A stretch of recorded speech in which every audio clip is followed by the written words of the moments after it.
The next is how you would say it, A to B. And then finally, what I think you guys are referring to is A to B separated by a...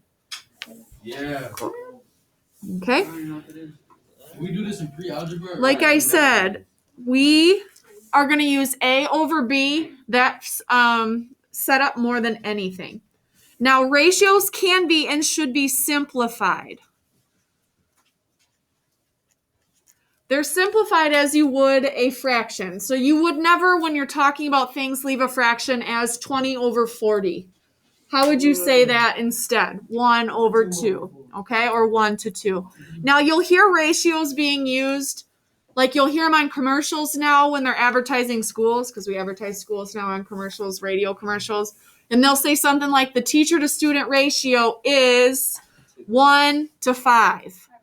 That means for every 5 students, they have 1 teacher, okay? And you want the smaller ratio as a better situation. 30 kids in a class. Okay, yeah. Is ours like 1 to 30?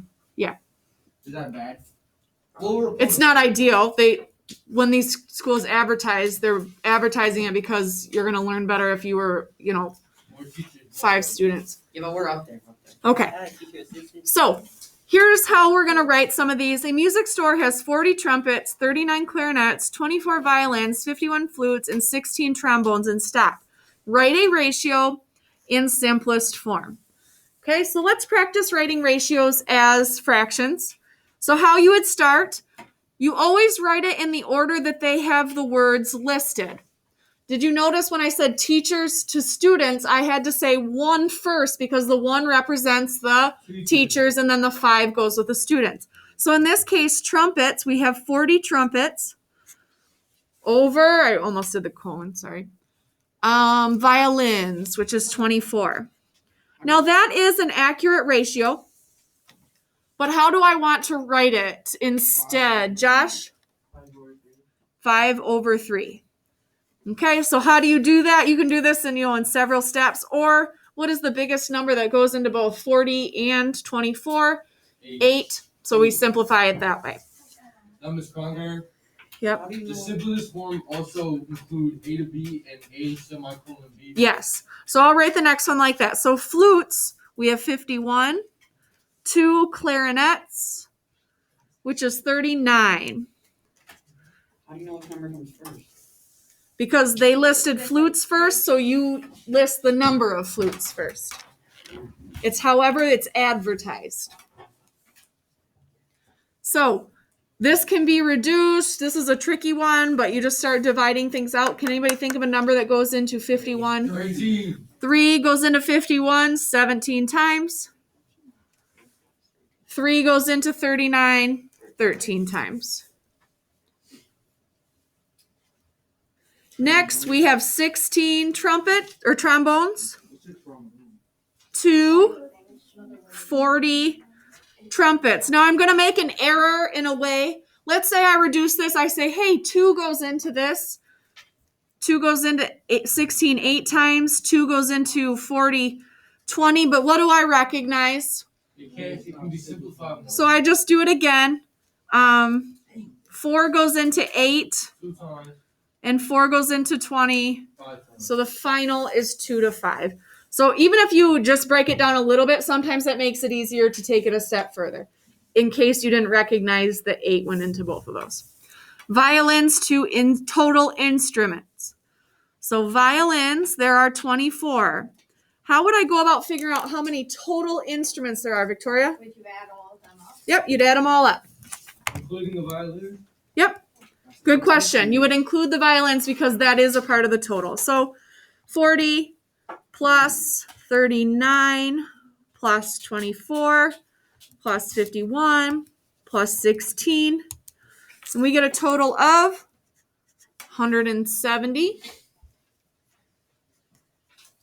So that goes from 12 to 85. Any questions on that? Nope. Okay, so now extended ratios is, we're going to use a little bit of algebra to figure these out. This is not something you'll use this chapter, but I find it to be very, very helpful in general, and things like these appear on the SAT with a lot of ratios used. So extended ratios is a comparison of 3 or more.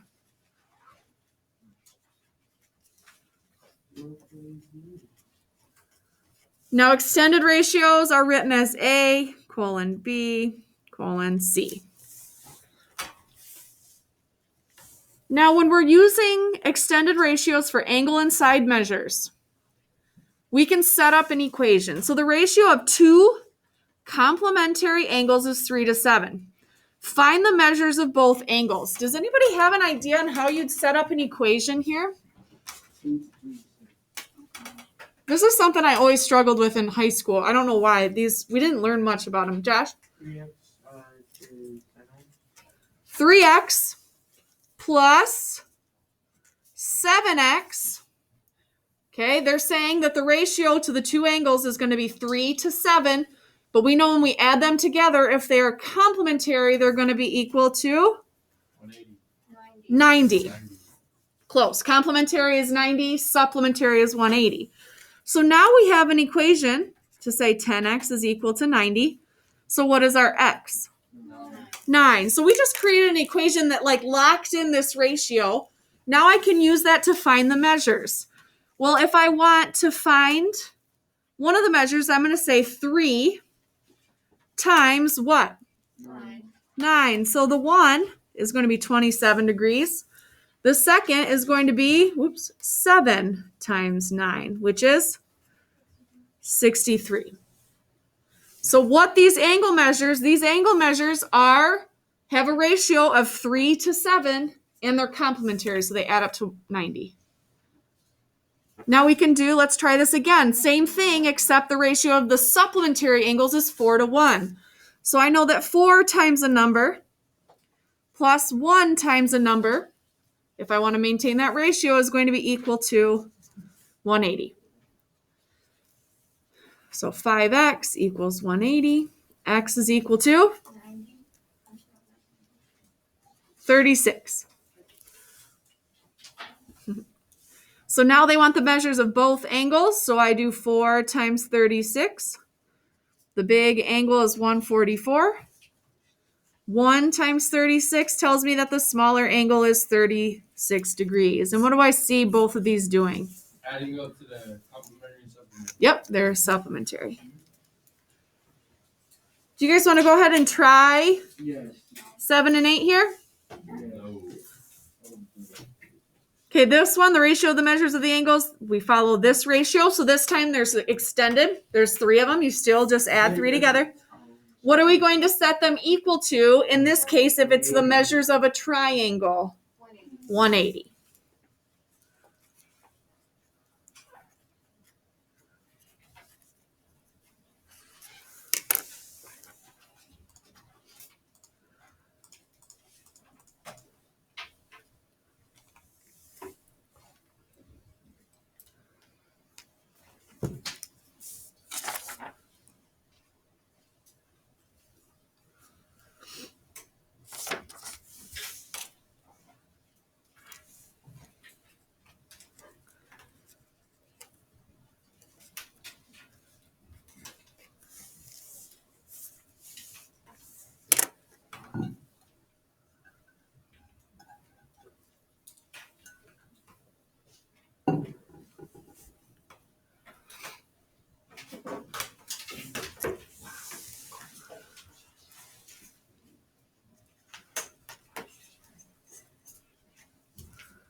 What's up? When we're writing out the ratio, it doesn't matter the order we write it in. Should it go along with the 479, or does it go For this part or for this part? for that? This part, I would write it in order. Like from least to greatest, or No, as it's mentioned in the thing. Good question. What do you write it out as? Just like with the colons in between? Or just In that, I'd probably just do commas because they're just separate from each other. They're no longer really a ratio. Now they're the actual values. Another good question. So I did both of these. Keep in mind, 8 was not really tricky, but it asked for the largest angle. So how many did you actually have to find? 1. We just used the extended ratio to find the 1. Now, how did I know which one was going to be the largest angle? Well, 11, 12, 2, and 5. 11 is the biggest number, so that will be our biggest angle too.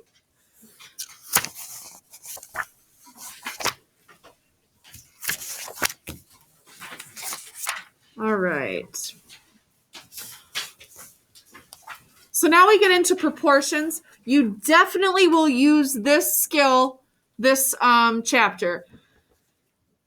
You'll have to set it up yourself though. So that's why I'm taking a day to just make sure we know how to solve them so that later in the chapter, all we have to worry about is setting them up. So what is a proportion? A proportion is just an equation that states 2 ratios are equal.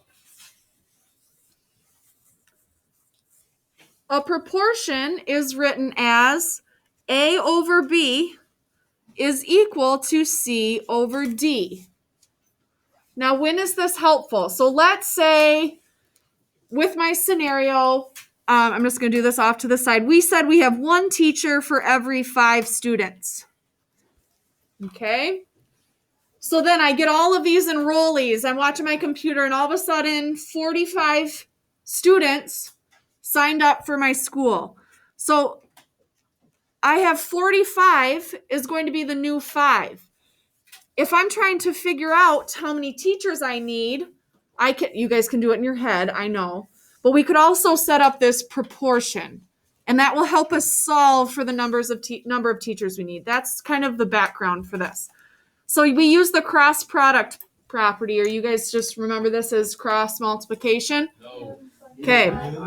So for any proportion, A times D is equal to C times B. You reach across the equal sign. A is going to multiply itself by D, and C is going to multiply itself by B.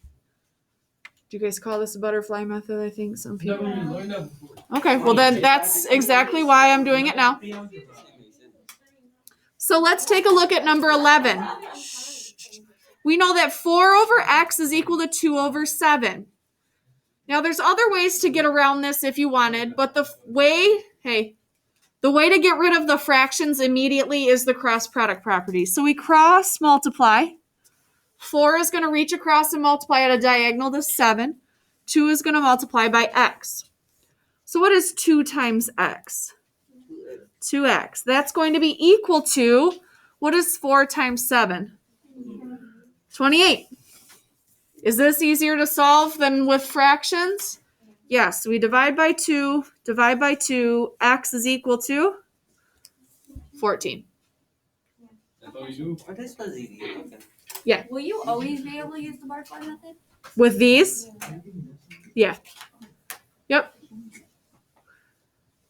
So let's try number 12. We reach across. 10 is going to multiply by x. 19 is going to multiply by 12. I always do the x's first.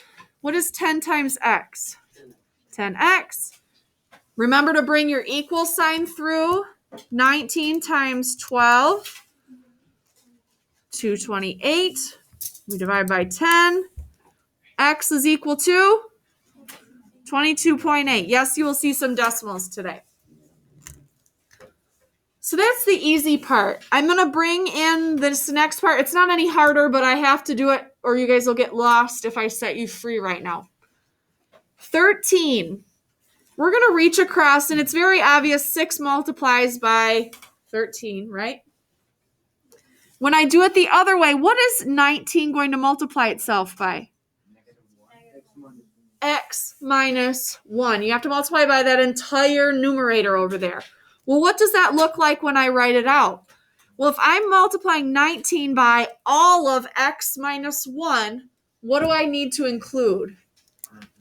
Parentheses. So I multiply by x minus 1. Then I set it equal to what's 6 times 13? 78.